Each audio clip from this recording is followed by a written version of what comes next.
Hello, everyone. Thank you so much for joining me today for this webinar. So I am Dr. Sarv Varta Khalsa, and I am here at Living Wellness Medical Center in the Arcadia area of Phoenix. So I have my private medical practice here, and all the doctors here at Living Wellness Medical Center kind of put on these free webinars once a month, and this month is my turn. Yay! So I'm going to be presenting today on mitochondria. Mitochondria are called the powerhouse of the cell because they are responsible for producing the majority of energy that your body needs to function and to be healthy. So that's what we'll be talking about today. If you have questions along the way during the presentation, feel free to put them in the chat or save them for the end. I will answer questions at the end. So feel free to do that, but just know that I will answer them and keep them for the end of the presentation. All right, so let's go ahead and jump right in and get started here. So what I'm going to be talking about today is what are mitochondria and how do they work to produce energy? What are the symptoms of mitochondrial dysfunction when things go wrong with the mitochondria? What are the causes of that? And how is it treated? How do you treat mitochondrial dysfunction? So that's what I'm going to be covering in today's webinar. All right, so let's start off with what are mitochondria. Many of you might already know what mitochondria are. Some of you may not at all. So I'm going to kind of go into that. Mitochondria are organelles, little structures found inside the cytoplasm of most cells. And that's kind of like the liquid part of the cell. So all cells have mitochondria except for red blood cells. And when, I kind of wondered, well, why don't red blood cells have mitochondria? It's such an important part of producing energy. There are a couple theories about this. One is that the main function of red blood cells is that they transport oxygen to the cells in the body, and they utilize hemoglobin to do this. And hemoglobin is a pretty large molecule and needs a lot of space within the cell. And so from an evolutionary perspective, it's thought that it doesn't really have room for all these other organelles. It doesn't have a nucleus, and it doesn't have mitochondria. So anyway, and then the other kind of theory about it is that because it's busy using oxygen in the production of energy, that it would be actually using the oxygen that it's meant to transport to the cells. So anyway, that's just a little note. Generally, though, all of your cells have mitochondria in them. And it is the powerhouse of the cell, and it produces energy. And so there are anywhere from 1,000 to 8,000 mitochondria in each cell. So there's a lot of these little guys, and they're constantly producing energy. And so they are in higher concentrations in muscle cells because muscle cells have a high energy demand when they contract. That requires a lot of energy. And they're highest in concentration in the heart muscle. And when you think about that, it kind of makes sense. We're sitting here today, and what's happening? Our heart is constantly beating, an average of 80 times per minute for your whole entire life. So that requires a lot of energy for that to constantly be happening. So the heart muscle cells have a lot of mitochondria to produce a lot of energy to keep your heart going. So what's happening inside the mitochondria is a very specific metabolic process called the Kreb cycle. And the Kreb cycle is what produces ATP, or energy, also called adenosine triphosphate. That's the fancy long name for it. ATP is a little easier to say, so that's what we call it. And the Krebs cycle uses oxygen and nutrients to generate about 90% of the energy that our body needs in the form of ATP. And so because the cells need energy constantly to kind of keep going and do whatever function they're doing, as well as our bodies in general. So this is just on the micro level. So It allows the food that we eat, like carbohydrates and fats, to be converted into energy. And that's a good thing. So a human will typically use their body weight worth of ATP over the course of a day. That's a lot. So that gives you an idea of how much ATP is being produced every single day in your body. Mitochondria are also responsible for controlling cell survival and cell death. We call cell death apoptosis. Some people call it apoptosis. And this is a process whereby the cell is determining whether it should stick around or not. And so in the case of a healthy cell, you want a healthy cell to stick around, and the mitochondria helps that happen. If you have a cell where things are not going well, maybe it's infected by a virus, maybe it's a cancer cell, or there's some abnormality or something, or it's an older cell, you want that cell to get broken down, recycled, and have this process of apoptosis occur so you can have cell death and produce new healthy cells. So the mitochondria play a very important role in determining cell survival and cell death. Really important. So this is a mitochondria. So you can see here that it has an outer membrane and a highly folded inner membrane, which allows a lot more surface area for these things to be occurring, these metabolic processes, and shuttling things across that membrane that are needed. It also has a matrix. That's kind of where all the action is happening with the Kreb cycle. It's just sort of the fluid part, once again, inside of that inner membrane. And you can also see there ATP synthase particles that are part of that Kreb cycle in the production of ATP. It's an enzyme that's needed for that process. So I'm going to talk a little bit about the Kreb cycle, also called the citric acid cycle. It's basically a series of chemical reactions that occurs in the cell that results in the formation of ATP. It occurs in the mitochondria of the cell. And essentially what's happening is the oxidation of nutrients to produce energy. And so it uses oxygen and produces carbon dioxide as a byproduct. And that kind of makes sense. We as humans, we breathe in oxygen that's utilized for this process, and then we breathe out carbon dioxide as a waste product. So that's part of what's happening here is this aerobic respiration is what we call it. And so one of the main important factors at the beginning of this Kreb cycle is something called acetyl-CoA. So acetyl-CoA is derived from carbohydrates and fats that you eat. And then what that, along the cycle of the Kreb cycle, which I'll show you a picture of in a minute, what's being produced at the end is something called NADH.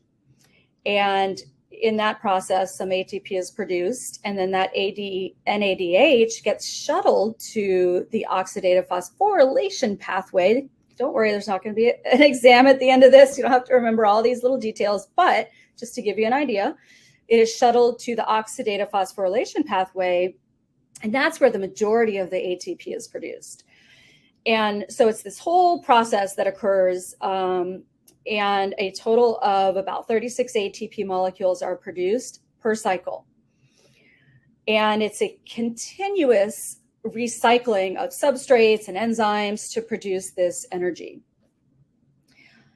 And it produces molecules that are useful in other ways. They're building blocks for fatty acids, steroids, cholesterol, amino acids, and purines and pyrimidines, which are used in the synthesis of DNA.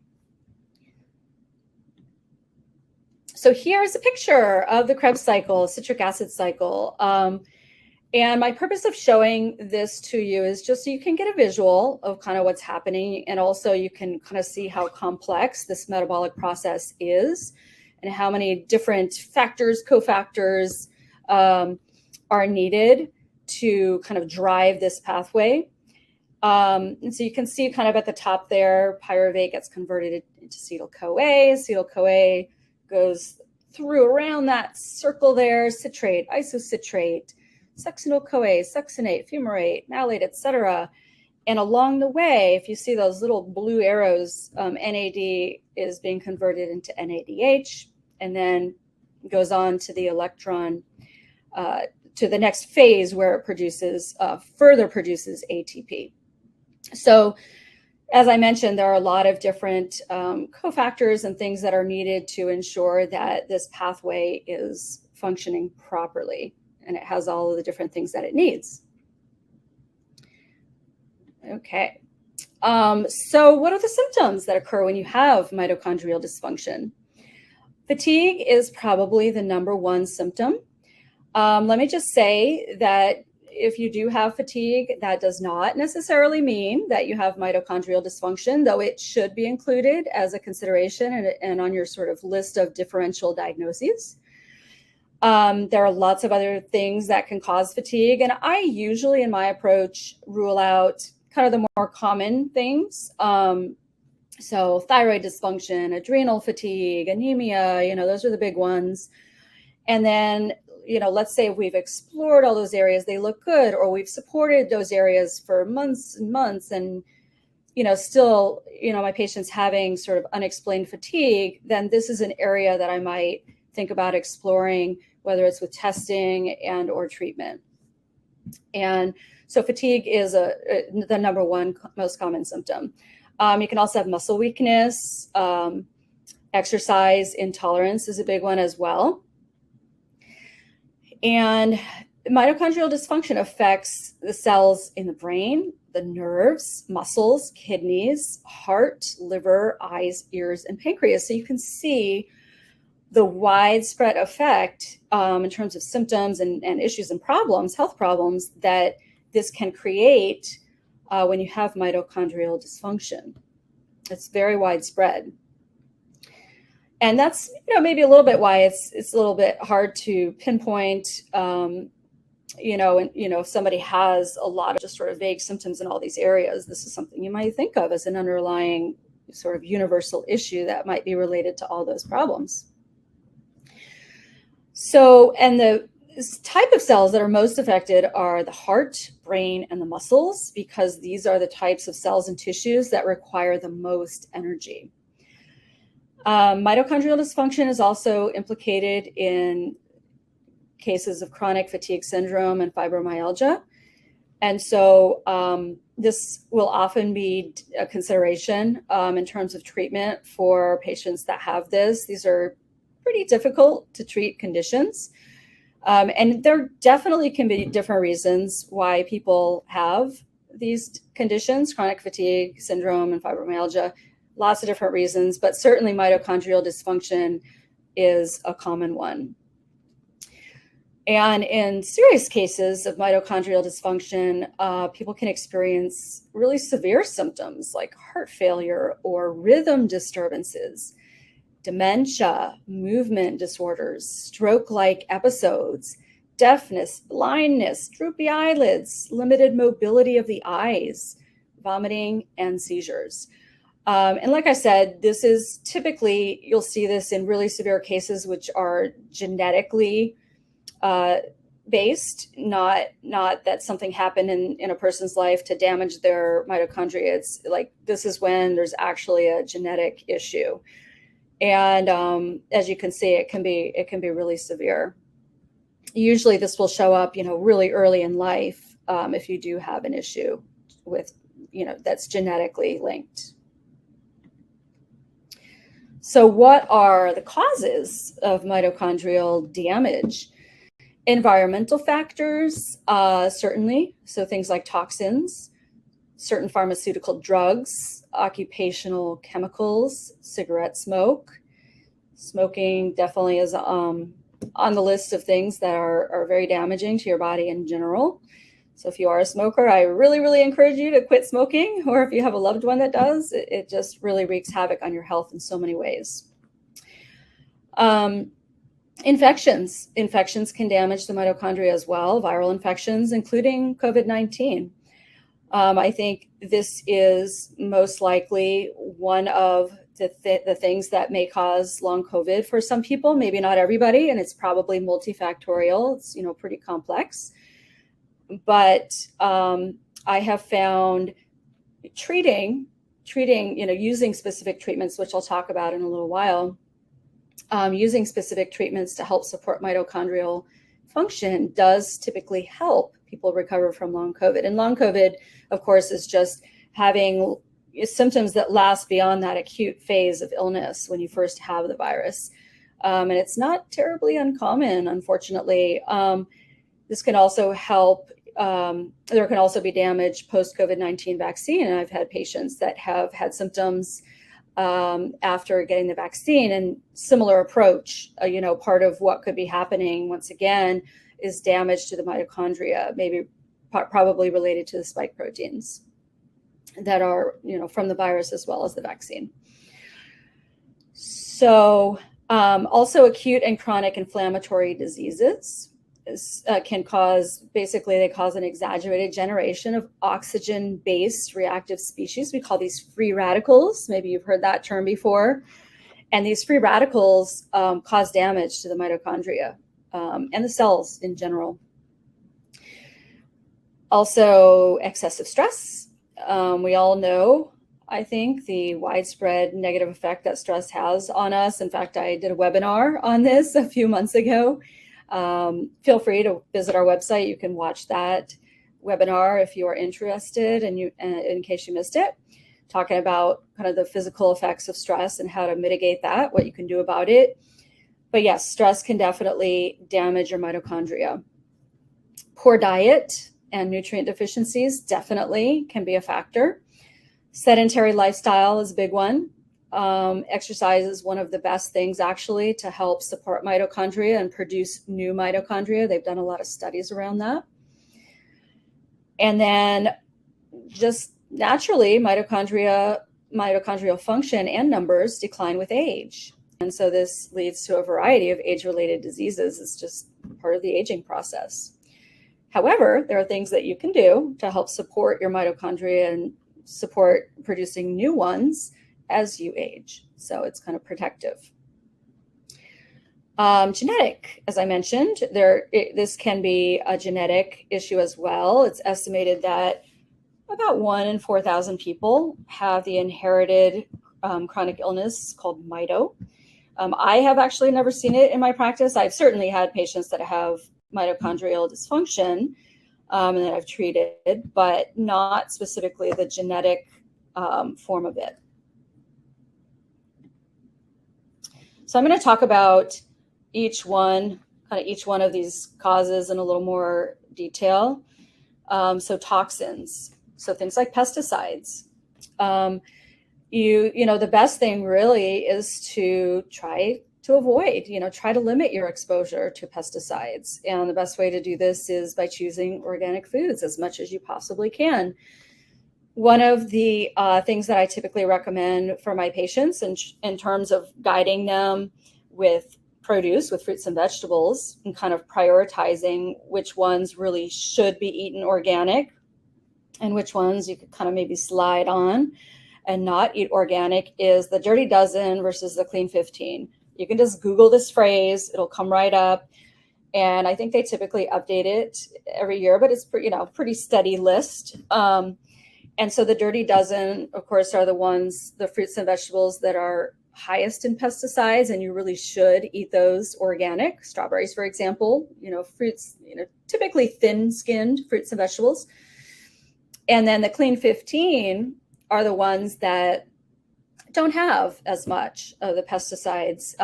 Typically the thicker skins, avocados, for example, pesticides aren't able to penetrate as much into the inside of the avocado. And these are the ones that, maybe you can slide, it kind of helps a little bit with the budget. I know it's not, inexpensive to eat organic, and especially with what we're having going on right now with inflation and everything costs more. And so it's nice to be able to prioritize, be a little bit easier on the pocketbook. Okay, but that's a nice guide. Heavy metals is another cause that can damage the mitochondria. And fortunately, we can test for heavy metals. And then if they are present, we can treat that and work on removing those heavy metals from the body with chelation therapy and other treatments. environmental pollutants, air, water, soil. There's only so much we can do to limit our exposure. You could certainly try to live in a place that has clean air, or, make sure that the water you're drinking doesn't have heavy metals in it, things like that. But what, you may not have as much control over that, but what you do have control over is supporting elimination of those toxins that you have been exposed to. And so doing a quarterly or a biannual or an annual detox or cleanse can be really helpful, because it just, it's supporting your body and supporting your liver, and helping your liver to get rid of these toxins and these things that are causing damage. And so, of course, your naturopathic physician can help you with this. All the doctors here at Living Wellness Medical Center, we have wonderful options for detoxification. We even have a detox kit that is kind of all put together for you. That is wonderful. So yeah, detoxification is extremely important in making sure that you're eliminating toxins that you've been exposed to. Pharmaceutical drugs. As naturopathic physicians, we are, as much as possible, always wanting to use alternative natural treatments where and when we can. Sometimes people are on medications though, and it's necessary. And so just some areas, some drugs to be aware of. I'm not at all telling you that you should get off of these medications if you're taking them. What you should do is maybe talk to your doctor about that, or about doing some mitochondrial support. But anyway, this is the list. So anti-diabetic drugs, there's a list there, including metformin, cholesterol lowering drugs, statins like Lipitor. And, this is one of the reasons, I think, why people sometimes will have really significant side effects when they take atorvastatin or Lipitor. Some people can experience something called rhabdomyolysis, which is the breakdown of the muscle, and just a lot of fatigue, muscle weakness, and things like that. And it may be directly linked to damage to the mitochondria in these individuals. And so one of the things that you always need to make sure of, if you are taking a drug like Lipitor, is that you are also taking a supplement called CoQ10. CoQ10 is one of the major protectors against mitochondrial damage. It's involved in the whole energy producing process, and it's a powerful antioxidant. And so CoQ10 is a way that you can hopefully offset side effects from taking Lipitor and any damage that might be done to the mitochondria. Other drugs, antidepressants like trazodone. Trazodone historically has been used for depression and anxiety. It can also be used, and it's probably even more commonly used these days, for insomnia. So, some people take trazodone as a sleep aid to help them with sleep. Pain medications, NSAIDs, we kind of take these lightly, and they're over the counter. You can take them. Everybody has pain once in a while, and once in a while taking these is fine. But if you have chronic pain or something like that, or some reason why you're taking ibuprofen, aspirin, or acetaminophen, it's not an NSAID, but it also can cause mitochondrial damage. This is a concern. Not only can it damage your mitochondria if you're taking a lot of it for a long period of time, but it can cause other issues in your body as well, liver, kidney issues, things like that. And acetaminophen, interestingly, one of the main treatments for acetaminophen overdose, Tylenol overdose, is NAC, N-acetylcysteine, which I'll talk about as one of the things that helps treat mitochondrial dysfunction. So that's kind of interesting. Certain antibiotics, the fluoroquinolones like Cipro, can damage the mitochondria. I have had many patients over the past 20 years of being in practice that have been severely damaged by taking Cipro. Typically, it's neurological damage, but it can be in other areas as well, and it kind of makes sense. It's damaging the mitochondria. probably damaging in other ways as well, but specifically to the mitochondria. And it just can cause severe long-term irreversible effects in some people. And sometimes you can reverse it to a certain degree, or some people probably heal from it depending on the level of damage, but it's a nasty medication. To be honest, I choose not to prescribe Cipro because of what I've seen, as well as there are other antibiotics that are much safer options. So I just kind of steer clear of Cipro. And then also the macrolide antibiotics. I do prescribe these sometimes, azithromycin, clarithromycin, and erythromycin. I haven't seen that level of severity at all that I've seen with Cipro. And then certain anti-cancer drugs, the kinase inhibitors, anthracyclines can also cause damage to the mitochondria. So, if you happen to be taking one of these medications, it's not necessarily, okay, stop, unless you can work with your naturopathic doctor or your health provider to find an alternative. If nothing else, maybe do some mitochondrial support. And I'll be talking about treatment in just a little bit. So testing, you probably are wondering, well, can you test for this? And there is a way that you can test and get a general idea of how your mitochondria are functioning. There is a test called the OAT test that looks at biochemical markers that are involved in the Krebs cycle and can give you a general idea of how your mitochondria are functioning. And I'll talk about this more in just a minute.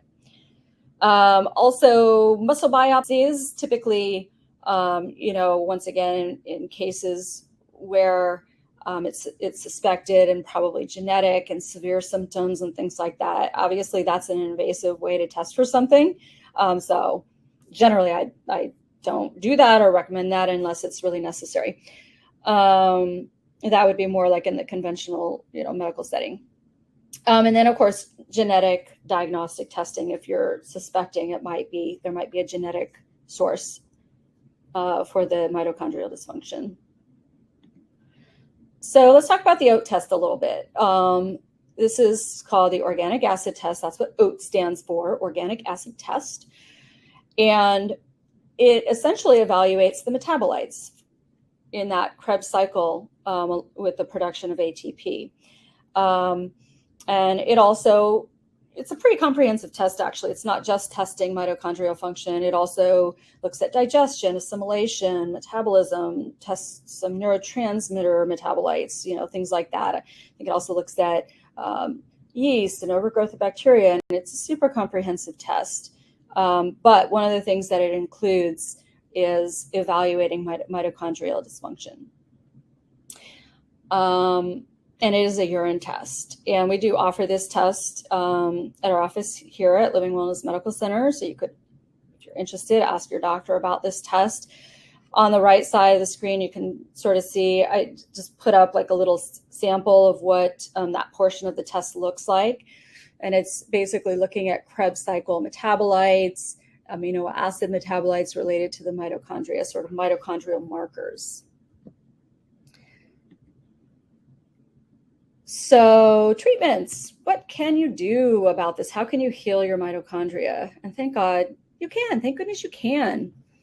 We have options. So this picture on the right kind of says it all. Look at that beautiful picture of brightly colored fruits and vegetables. Yay. That's kind of how your diet should generally look, hopefully, in an ideal world. So eating a healthy diet is extremely important for healing your mitochondria. And so a diet high in nutrients, a diet high in antioxidants. And so, the colors of the rainbow, eat the colors of the rainbow, the reds, the yellows, the orange, the green, the purples. These are fruits and vegetables that are especially high in antioxidants. And antioxidants, as you'll see when I go specifically into the supplements recommended for mitochondrial dysfunction, a lot of them are antioxidants, which makes sense. So lots of fruits and vegetables. Exercise, as I mentioned, they've done a lot of research to show that exercise does a great job of increasing the number of mitochondria in your cells and therefore increasing production of energy.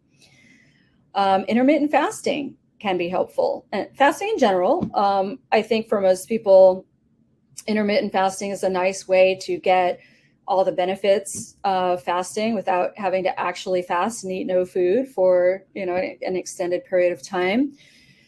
Intermittent fasting is not for everyone. Not everybody does fabulously well with intermittent fasting. So, if you do try it, you really want to pay attention to how you feel with that and make sure that it's a good fit for you and your metabolism and your body. Especially people that have a tendency toward hypoglycemia, typically will not feel very good going such a long period of time without fasting. And the general recommendation is about 16 hours of fasting. So you eat your dinner, and then you're fasting overnight, and then you have, kind of a later breakfast or early lunch. And so, but that's variable. It doesn't have to be exactly 16 hours. You can kind of vary that according to what seems to work best for you. But that concept of fasting definitely helps to build up your mitochondria. And then certain targeted supplements. So I'm going to talk about that next. So this is the list of supplements that are very helpful in supporting your mitochondria and producing new ones as well. Resveratrol, and I'll talk about each one in a little more detail. The first one is resveratrol, alpha lipoic acid, CoQ10, as I mentioned before, NAC, L-carnitine. So those first four are all antioxidants. L-carnitine and L-arginine are amino acids. PQQ is sort of a vitamin-like nutrient that's also an antioxidant. And D-ribose, which is a sugar. And then other specific nutrients are helpful as well. Vitamin D, folate, vitamin B6, B12, the B vitamins in general, zinc, and trace minerals. So let's talk about resveratrol. Resveratrol activates the SIRT1 genes, which activates a cascade of biochemical reactions that support mitochondrial function and biogenesis. And so they have done specific studies to show this.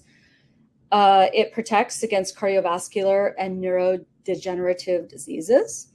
It enhances antioxidant status. It is an antioxidant. And it reduces inflammation. Resveratrol is touted as like one of the wonderful anti-aging supplements that can be kind of helpful. And probably the reason is because it helps protect your mitochondria, which is so vitally important for your cellular health and your overall health. So, and then resveratrol is also something that I recommend post-COVID to help in recovery. COVID or COVID vaccine injury, both. Alpha lipoic acid, also a powerful antioxidant. It promotes mitochondrial biogenesis, just means the production of new ones. It helps prevent and treat neuropathy. This is one of my number one treatment recommendations in my patients that might have peripheral neuropathy. It's very helpful for that. And it improves blood sugar regulation, helps with weight control. And it does this by increasing the burning of fatty acids. And so it's a critical cofactor in the mitochondrial membranes. And it's an important molecule in mitochondrial fat burning pathways, which are important. Fat, once again, is that sort of that fuel source for the Kreb cycle. Okay, CoQ10, another powerful antioxidant. It's present in all cells. It's in the highest concentration in the heart. And that's why, we often think of CoQ10 as a heart supplement, which it is, but it can be used generally as a wonderful antioxidant. And it's particularly concentrated in the mitochondria because it is part of that Kreb cycle. And so it participates in the production of ATP or energy. And it protects the mitochondria against free radical damage. That's what antioxidants do. N-acetylcysteine, or NAC, is very helpful. There was a study published in Translational Psychiatry in 2015. It was an animal study that showed that NAC reduces mitochondrial dysfunction and reduces oxidative stress. And so oxidative stress, talk about this a little bit more. Basically, Free radicals are byproducts of normal metabolism. We kind of have free radicals that are generated in our bodies all the time.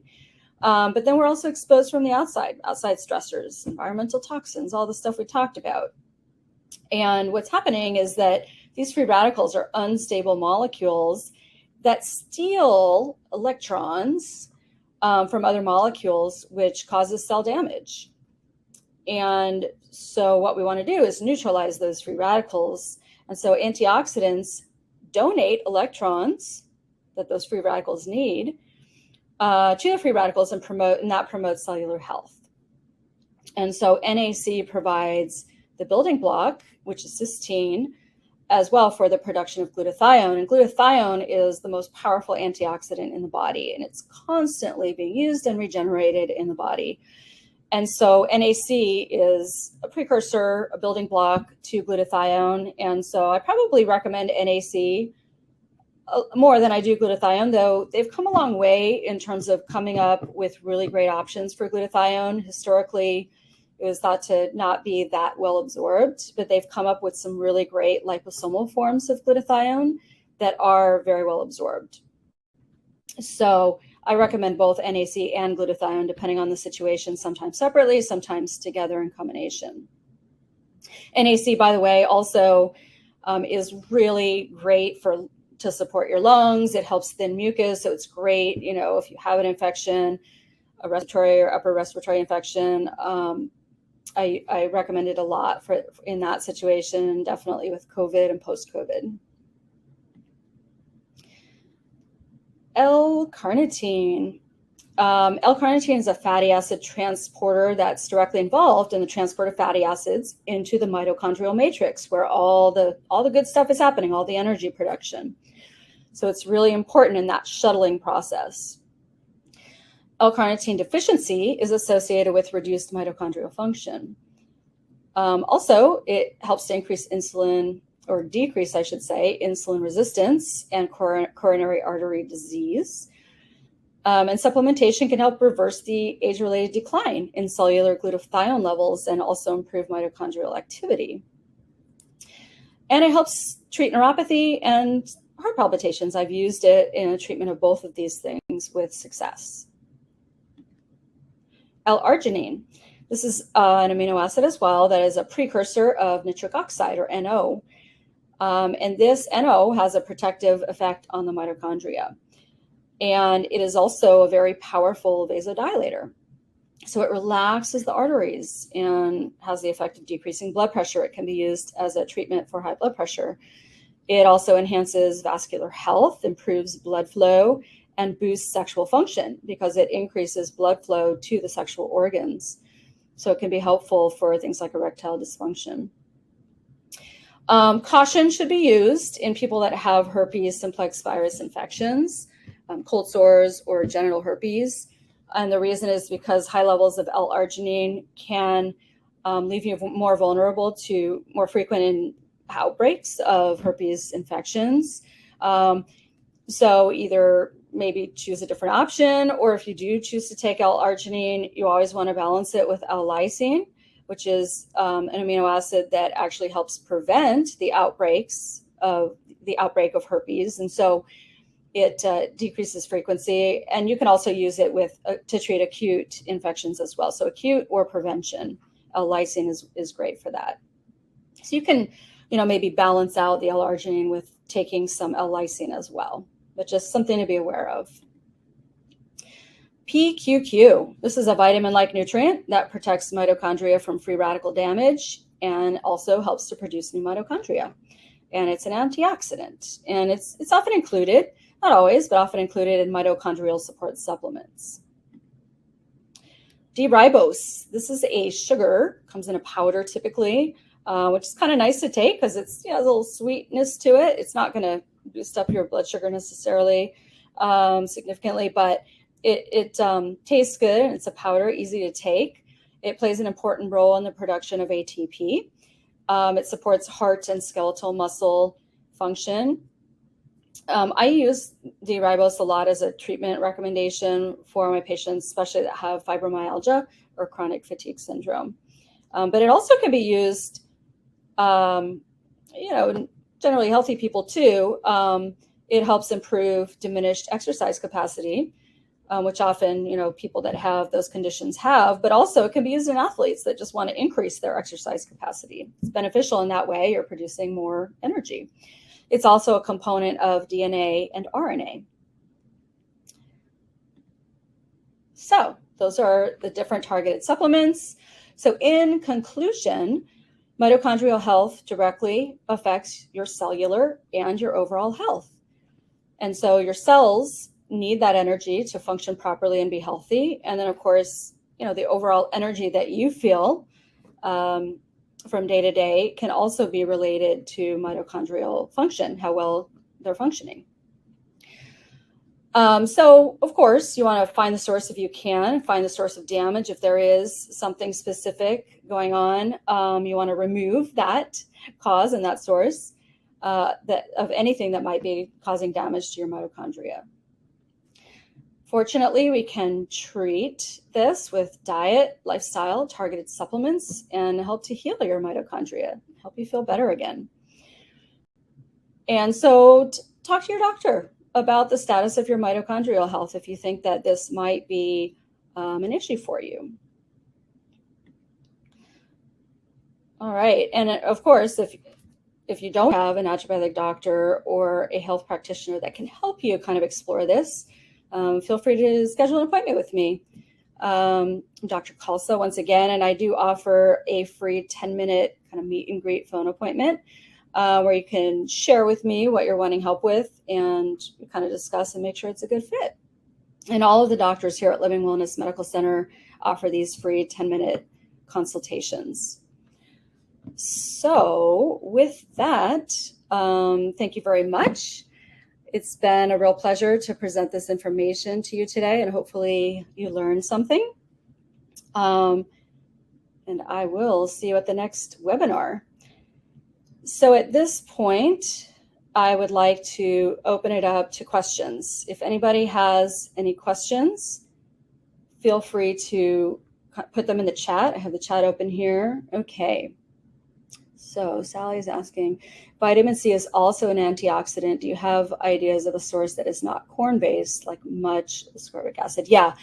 So vitamin C, certainly being an antioxidant, the list that I provided are kind of the most common, maybe the strongest supplements that are known for mitochondrial support, but really any antioxidant is going to be helpful. So vitamin C is certainly would be a good choice. It's true. A lot of vitamin C is corn-based, but there are definitely non-corn based supplements out there. You just got to look for it. Trying to think, I don't know if I have a specific brand to recommend, but it will typically say on the bottle if it is not sourced from corn. That's something, for them to kind of brag about. Okay, this is not corn-based vitamin C.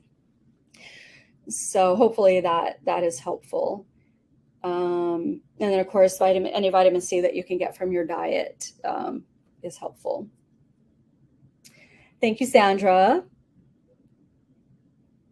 Sandra is just mentioning that it was an interesting webinar. Thank you so much. I'm glad that you attended today and that you learned something. Okay. Oh, and Sally also has a question here. Is resveratrol high in histamine? I don't know the answer to that. I am trying to think. Not that I know of. Yeah, I don't know. Not that I know of. There must be a reason why you're asking that question, though. Explain more about citric acid. Citric acid in general? Or as, I'm not sure what you mean by that question. Explain more about citric acid. The citric acid cycle? It's basically, it's an acid, it's contained in citrus, but it's also contained in other things. Let's see here. Maybe you could clarify a little bit more, Gail, about what you'd like to know more specifically about citric acid. Okay, see if there are other questions.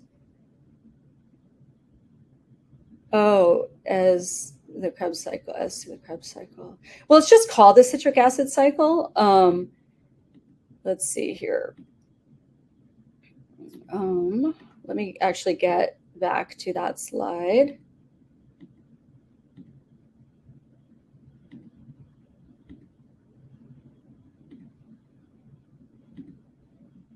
Sorry, it just makes me wait a little bit before getting to the previous slide. Here we go. So citric acid cycle. Yeah, I think it just has to do, like they call it that, just because of that's part of the cycle there. Let's see if I can find it there. Citrate, malate. Yeah, so it's just, you can see, I don't know if you can see that, but at the beginning of the cycle, acetyl-CoA enters sort of the pathway, and citrate is one of the main kind of constituents there that gets converted into isocitrate. And so that's probably why they initially called it the citric acid cycle. It's more commonly called the Krebs cycle. But hopefully that answers your question of why it's called the citric acid cycle, because that's one of the components. Okay, any other questions? I don't know if I can skip to the last slide. I don't know if I can, but while I'm just I'll wait another minute or so just to see if anybody has any other questions. And as we do that, I'm just gonna scroll through. And by the way, if you wanted to rewatch this webinar and have these slides available and stuff, if you would like to rewatch this webinar at any point, it will be available on our website. Usually it's not immediate, but within, I think it's usually a couple weeks, 2 or 3 weeks, it should be available. So if you want to rewatch it, you can. If you have a friend or someone you know that you think could benefit from this information, feel free to let them know about it and they can watch it as well. Okay. Let me make sure I didn't miss any questions here.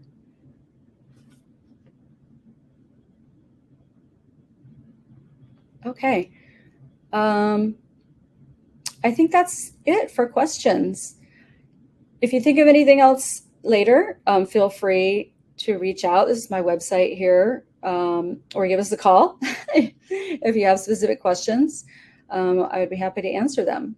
And once again, it's been a real pleasure to share with you information today on the mitochondria and what they do in your body and how they help to keep you healthy. So as I said, I hope to see you at the next webinar. We will have another doctor presenting next month, so feel free to tune in. All right, I hope everybody has a wonderful evening, and thank you so much for joining me today.